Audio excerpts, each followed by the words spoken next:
lesões são a única coisa que podem parar o Haaland, né? Mas eu acredito que ele tem tudo para se tornar um atacante histórico Tá. nos 10 anos. E finalmente chegamos ao mais recente Golden Boy, que foi o Pedri do Barcelona. Ele ganhou em 2021, depois de uma temporada simplesmente brilhante pelo clube catalão, onde ele se torna titular logo no seu primeiro ano lá, além de ser chamado para defender a seleção espanhola e ser titular da seleção durante a Eurocopa, onde a Espanha foi bem. E o Pedri foi um dos principais maestros daquela equipe. Acaba a Eurocopa, parece que o cara tá acabado já de tanto jogar na temporada, ele vai direto para as Olimpíadas, onde ele desfila de novo e só perde na final pro Brasil, né? O Pedri vinha jogando tanto, em qualidade, mas também em quantidade, número de partidas. Tem uma foto que viraliza dele na entrada de um jogo das Olimpíadas, em que parece que tá com olheiras, assim, sabe? E, enfim, ele tem apenas 19 anos. Se vai vingar ou não, a gente não sabe. Mas ele tem tudo, mano, pra ser um dos principais cracassos da próxima década aí. Um dos grandes meias do futebol mundial. Deixa nos comentários aqui quem que você acha que pode ser o vencedor do Golden Boy de 2022. Muito obrigado por assistir o vídeo até o final. Deixa o like aí, isso aí que ajuda muito o canal. Nos vemos no próximo, então um grande abraço. Falou!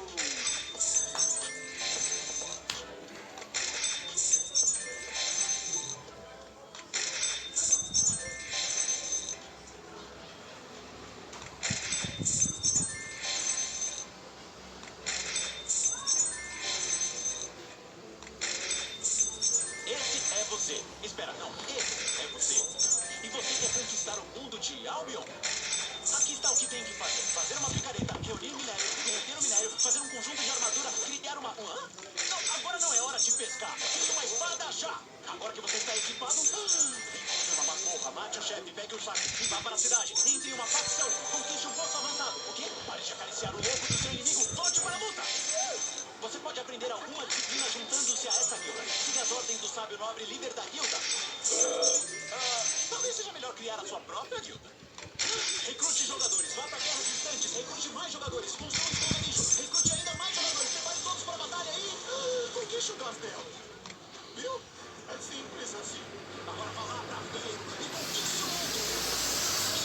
Acho que não era pra ser, mas talvez você, leal espectador, vai fazer melhor. Então baixe hoje e conquiste o mundo de Albion Online.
No vídeo de hoje vamos relembrar alguns dos principais e mais grandiosos momentos da Copa do Mundo de 2022.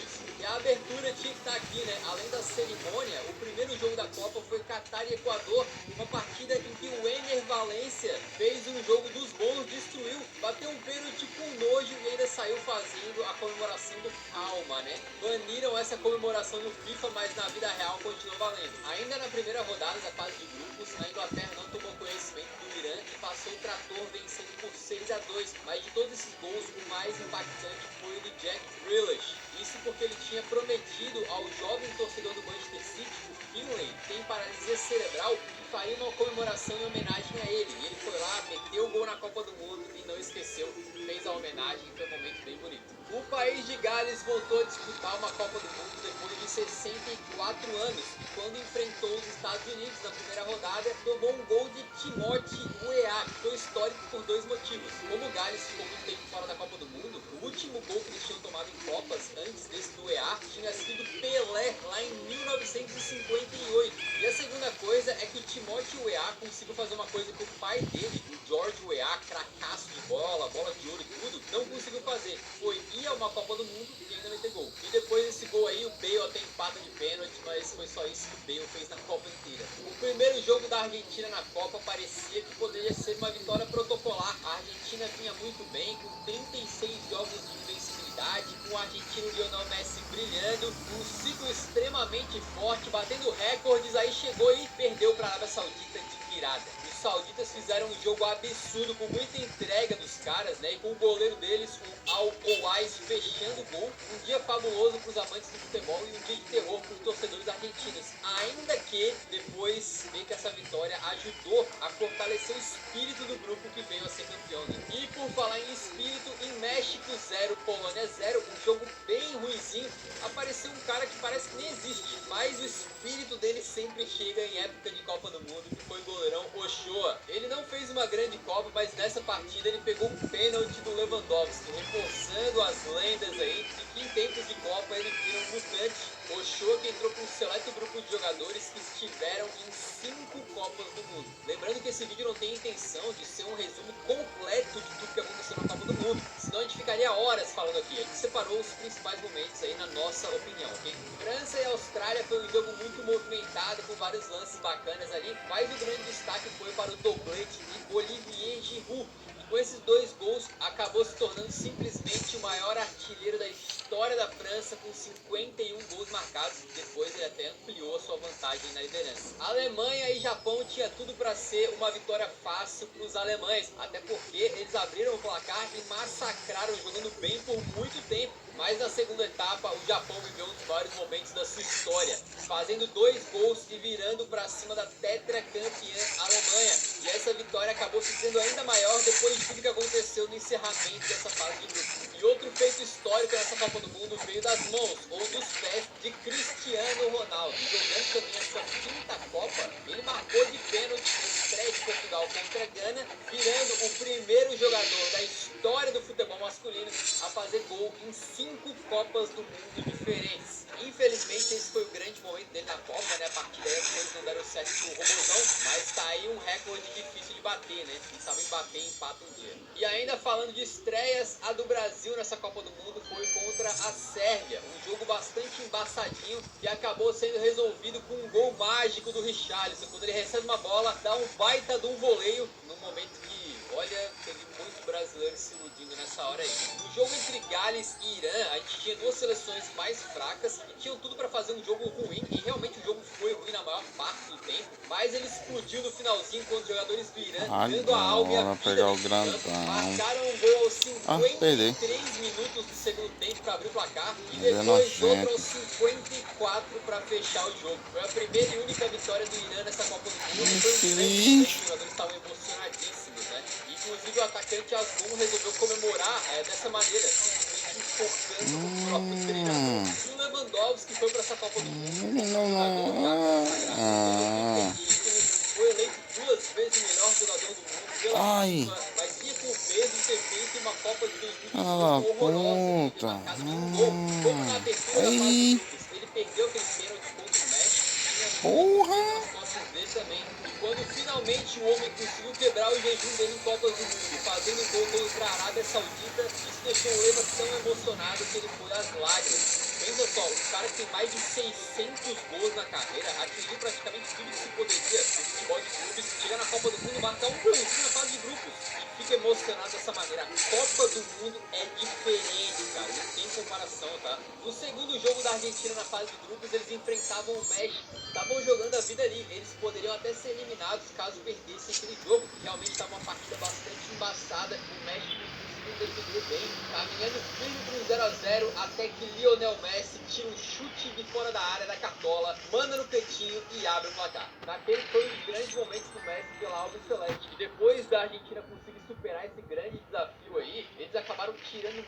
muita pressão das costas e foi nesse momento, segundo o Tagliafico, lateral esquerdo, que o grupo passou a acreditar que poderia vencer a Copa do Mundo. E o Japão foi para essa Copa do Mundo para chocar mesmo, né? Eles tinham vencido a Alemanha e estavam enfrentando agora uma Costa Rica que na primeira rodada tinha tomado de 7 da Espanha. E aí foi lá a Costa Rica e venceu o Japão com um gol do Fuller fora da área. Tendo feito tudo o que fez nesse grupo, o Japão perdeu para a Costa Rica. O futebol simplesmente não faz sentido, cara. Camarões e Sérvia tinha tudo para ser apenas mais um jogo modorrento das 7 da manhã para quem tá no horário de Brasília, né? Mas no final das contas acabou sendo um jogaço de espetáculo que parecia que poderia virar passeio quando os sérvios abriram 3-1. Mas foi aí que veio do banco ele, Vincent Aboubakar. Ele começa fazendo um gol antológico de cobertura, em que ele achou que estava impedido. Aí finalizou de forma displicente, deu uma cavada estranha assim por cima, marcando um golaço. Nem comemorou porque foi anulado, mas depois o VAR corrigiu, validou o gol. E o Aboubakar ainda consegue fazer uma assistência pro terceiro gol de Camarões para encerrar um 3-3 que, pô, foi aquele típico jogo de Premier League numa Copa do Mundo, né?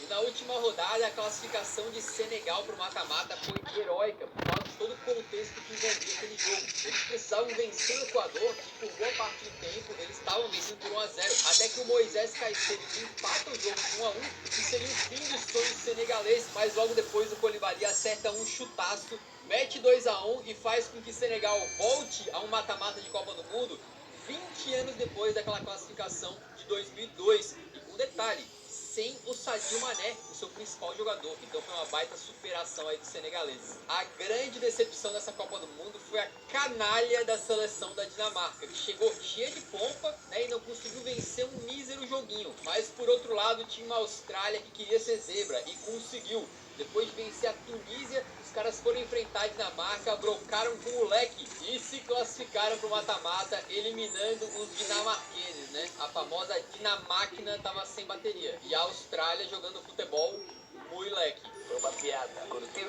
E a rodada final do grupo E da Copa foi absolutamente insana. Chegou para as duas partidas finais com todas as seleções tendo chance de classificar, mas também com todas tendo chance de ser eliminada. Os jogos acabam ganhando um contorno muito dramático quando o Japão consegue passar na frente do placar contra a Espanha. Esse resultado ia eliminando a Alemanha, mesmo com a vitória parcial deles sobre a Costa Rica. Só que tem um momento em que a Costa Rica chega a virar para cima da Alemanha. E esse resultado também eliminava a Espanha. Então por uns 5 minutos, nesses dois jogos finais aí, estavam caindo Alemanha e Espanha, passando Japão e Costa Rica. Era uma loucura completa, né? Mas no final das contas, a Alemanha virou para cima da Costa Rica, o que não mudou a situação deles, mas fez com que a Costa Rica fosse eliminada e a Espanha classificada. Foram 5 minutos insanos com detalhe, né? O Japão venceu Espanha e Alemanha e perdeu para Costa Rica. E também vale ressaltar a rodada final do grupo H. Gana e Uruguai se enfrentavam não só buscando uma vaga no mata-mata, mas também pela rivalidade estabelecida naquele jogo histórico de 2010, onde Soares salva um gol de Gana em cima da linha, mas na mãozona, né? Depois Gana perde o pênalti e no final das contas o Uruguai classifica para a segunda Copa. E agora em 2022, essas duas seleções se enfrentaram, clima de revanche para os ganeiros, que tem mais um pênalti a favor deles. O André Ayew vai para a bola, bate muito mal e perde novamente. Aí o Uruguai se dá melhor e vence com 2 gols do Arrascaeta, o que poderia classificá-los para as oitavas, mas o que eles não contavam era que no outro jogo da fase de grupos, no finzinho do jogo, numa jogada incrível do Son, ele deixou o Ri Chang-wan na cara do gol, ele finalizou e deu a vitória para a Coreia do Sul. O Uruguai acabou sendo eliminado então pelo critério dos gols marcados, já que eles empataram com a Coreia, tanto nos pontos quanto no saldo de gol.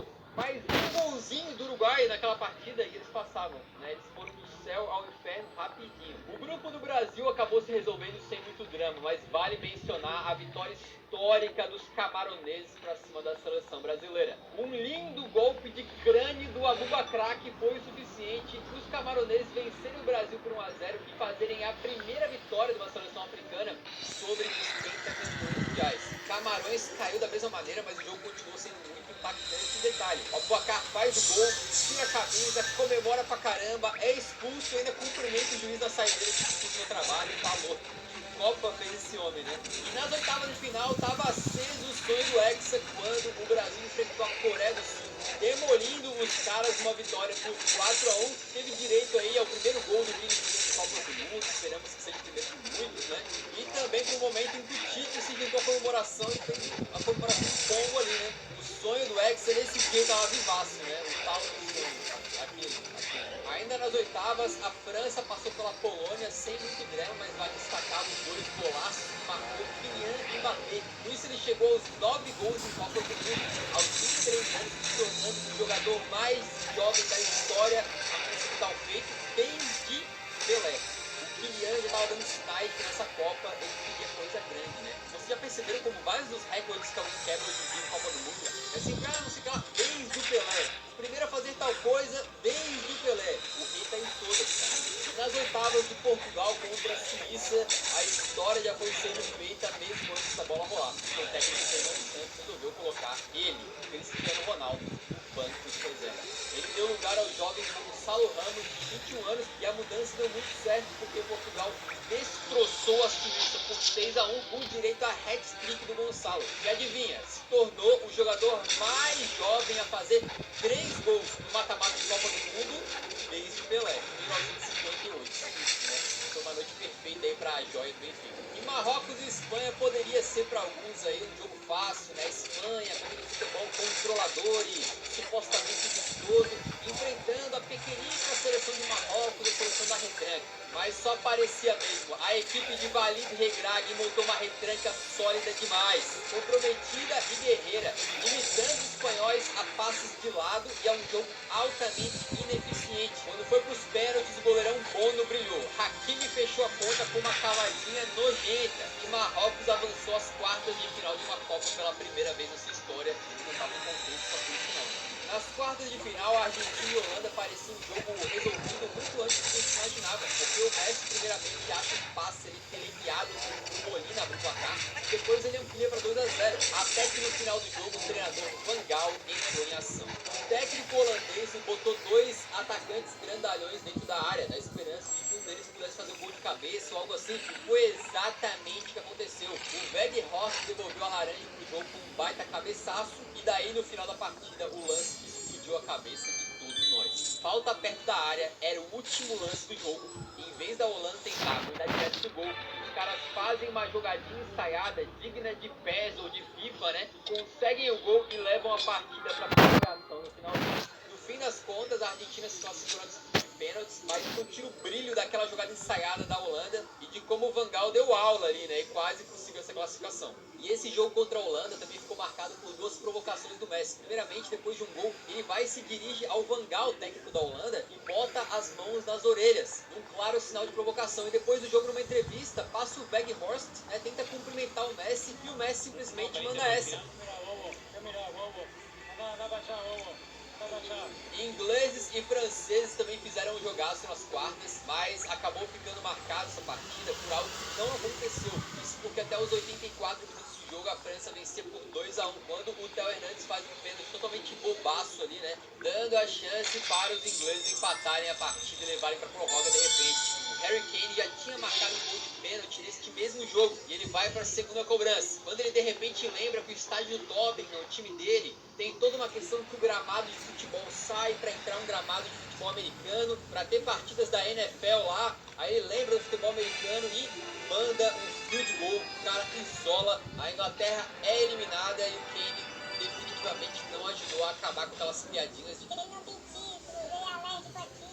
E no jogo entre Marrocos e Portugal, a gente tinha uma seleção de Portugal que vinha depois de demolir a Suíça, muito embalada, mas que acabou se tornando mais uma vítima do brilhante Marrocos de Regragui. Fez uma retranca e dessa vez não precisou nem de prorrogação nem de pênaltis, porque o centroavante marroquino En-Nesyri marcou um gol de cabeça no tempo normal, um lance que chocou todo mundo, porque o cara conseguiu subir a 2,75 m de altura, uma impulsão absolutamente gigantesca, que foi suficiente para eliminar Portugal, botar Marrocos nas semis, e a gente tem então pela primeira vez na história das Copas do Mundo uma seleção do continente africano chegando entre as 4 melhores. Um feito absolutamente histórico e merecido, porque o que alguns jogadores de Marrocos jogaram nessa Copa foi uma barbaridade, tá? E chegou a hora de falar da fatídica eliminação do Brasil, porque apesar de a gente ter caído fora da Copa, esse jogo não deixa de ser histórico também pelo lado da Croácia, né? Um país pequeno, que mais uma vez conseguiu se colocar entre as 4 melhores seleções. Só que esse jogo tinha tudo para ser histórico por outro motivo, porque na prorrogação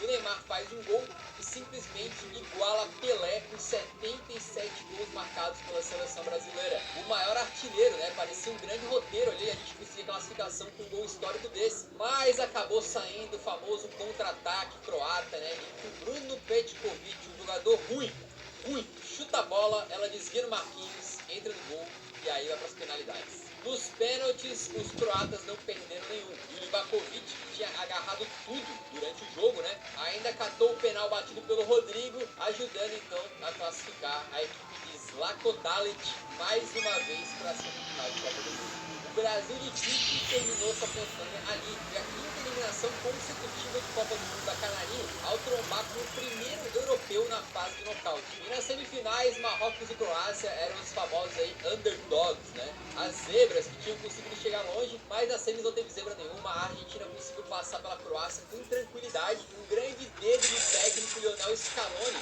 botou 4 meio-campistas, dessa maneira conseguiu anular um pouco os brilhantes Brozovic, Modric e Kovacic. O cara usou a cabeça para quebrar a Croácia no meio. E ainda teve um show do Lionel Messi com uma jogada em que ele simplesmente bota o Vardiol, um dos principais jogadores dessa Copa do Mundo, para dançar ali, né?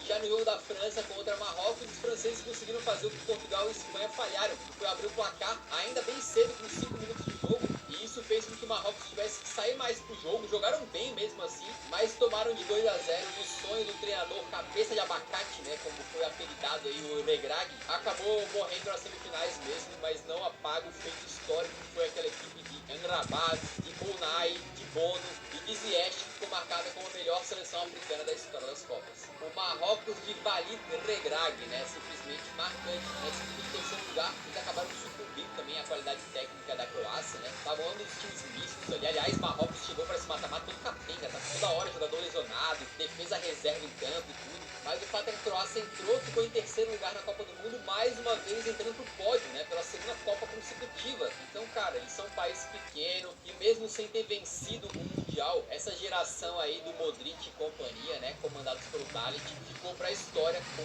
certeza absoluta. A final da Copa de 2022 no estádio Lusail tinha tudo pra ser uma das maiores da história. De um lado, a atual campeã do mundo, com 2 Copas. É o que, meu amor? Do outro lado, a Argentina, que também era bicampeã mundial, e chegava aí com uma conquista de Copa América muito recente no bolso. Foi o que, meu amor? Jogadores emblemáticos que faziam tudo ao espetáculo. Lionel Messi, o 10 da Argentina, e Mbappé, o 10 da França. Um gênio veterano em busca da sua coração final. E o garoto prodígio já se colocando na história e querendo ainda mais recordes e taças. Todos os fatores para ser um grande jogo estavam lá, mas o que se viu dentro de campo foi uma Argentina que dominou por praticamente 80 minutos da partida, com Di Maria sendo um grande nome, sofrendo um pênalti e marcando ele mesmo no segundo gol. Mas eis então que essa final começa a se tornar um espetáculo de cinema, porque o Mbappé acaba fazendo gol de pênalti aos 80, e aos 81 recebe uma bola levantada e manda um voleio maravilhoso para fazer o 2-2. Um doblete em 2 minutos.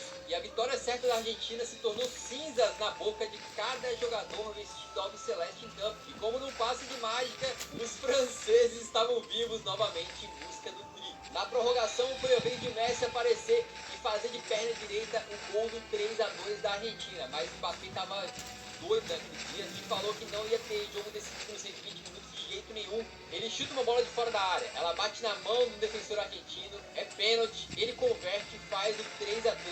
Isso foi histórico porque o Mbappé foi apenas o segundo jogador na história das Copas a conseguir marcar 3 gols numa final. E praticamente no último lance, o atacante francês Kolo Muani recebe uma bola cara a cara com o goleiro para fazer o gol e garantir o título francês. Mas o Dibu Martinez abre todos os braços e as pernas ali, se esticando inteirinho, e acaba pegando a finalização forte do Kolo Muani, naquela que já foi considerada por muitos como a maior defesa da história das Copas. Uma defesa que na prática valeu um título, e o mais louco é que no contra-ataque desse lance a Argentina se manda pra frente e o Lautaro Martinez tem a chance de fazer o gol argentino, subindo de cabeça livre na área e mandando pra fora, mas assim por muito, né? Aquele jogo histórico não queria acabar e só foi ser decidido mesmo nas cobranças de pênaltis. E o Lloris do lado francês nunca foi um goleiro assim conhecido por ser pegador de pênaltis não, né?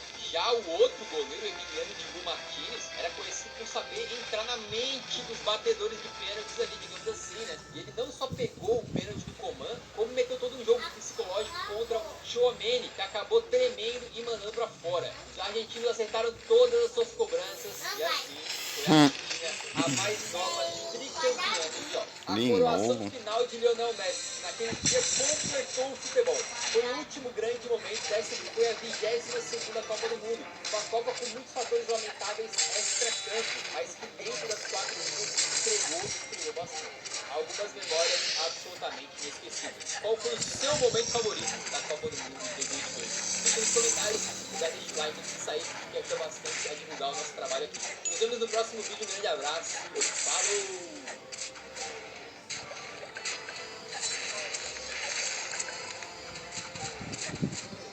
Será que minha filha está protegida? Há 3 anos é uma fase importante para a humanidade. 1000 casos ou mais, especialmente depois para crianças de 1 a 3 anos. Quando for mamãe, ela sempre estará protegida. Então, dormindo, família mais, vitórias, mesmo com tentativas de cancelamento. O novo filme de Interview revela o problema do tráfico sexual infantil.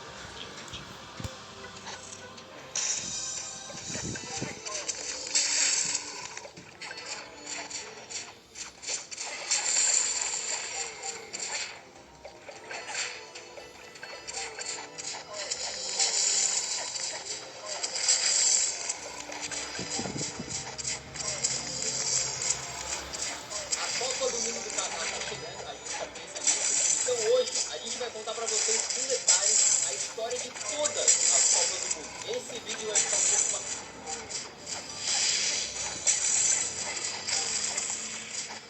maior do que normal, porque não tem como contar tanta coisa em 10 minutos, né? Então relaxa bem confortável na cadeira e vem comigo.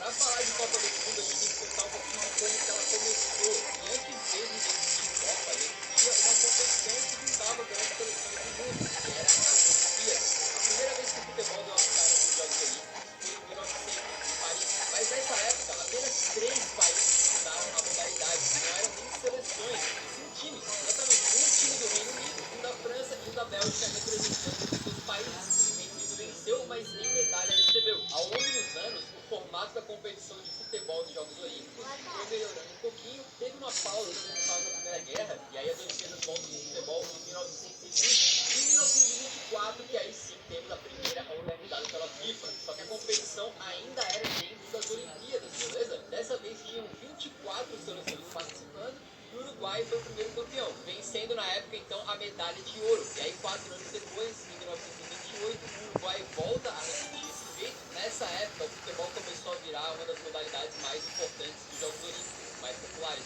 Só que tinha um pequeno problema, né? Não podiam participar atletas profissionais. Os melhores jogadores, mesmo naquela época, já eram profissionais. Por isso, a FIFA decidiu se soltar dos Jogos Olímpicos e criar a sua própria competição. O cérebro por trás dessa criação foi Jules Rimet, então presidente da FIFA, que resolveu criar a Copa do Mundo, para ser jogada no intervalo entre Olimpíadas. É por isso que a gente tem uma Copa do Mundo, aí 2 anos depois tem Olimpíadas, aí 2 anos depois tem Copa do Mundo de novo. Mas chegamos então para a primeira edição oficial.